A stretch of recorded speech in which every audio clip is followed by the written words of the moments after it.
Hello everyone and welcome to another episode of Artist's Advice, where I share valuable life lessons that have helped me grow not only as an artist, but as a human being in general. In this episode, I want to talk about getting help. Now, what do I mean by that?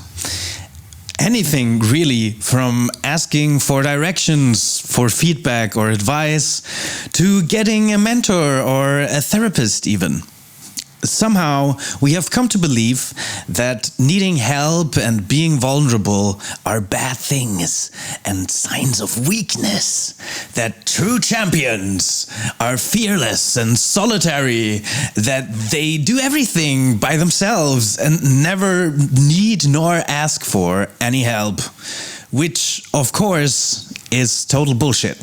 Independent artist and my own personal hero, Amanda Palmer, wrote a whole book about this called The Art of Asking, or How I Learned to Stop Worrying and Let People Help. And she also gave a great TED Talk about it, links in the description as usual. Anyway, in her book she writes that culture has instilled in us the bizarre notion that to ask for help amounts to an admission of failure. But some of the most powerful, successful, admired people in the world seem to me to have something in common. They ask constantly, creatively, compassionately, and gracefully. And to be sure, when you ask, there's always the possibility of a no on the other side of the request. If we don't allow for that no, we're not actually asking. We're either begging or demanding. But it's the fear of the no that keeps so many of our mouths sewn tightly shut.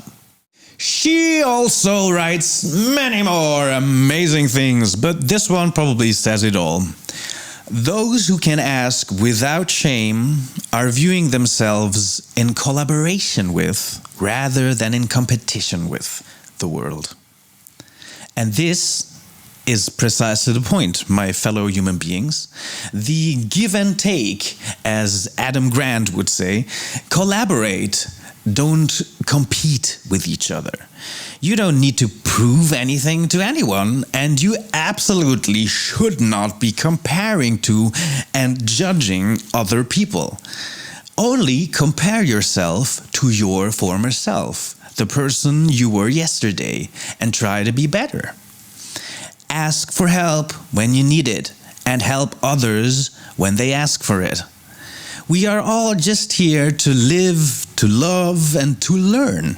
So be brave enough and trust other people enough to open up and be vulnerable.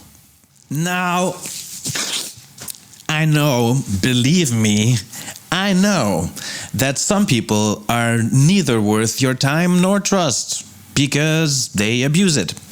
Probably because they believe you are being weak or stupid for opening up and trusting them in the first place.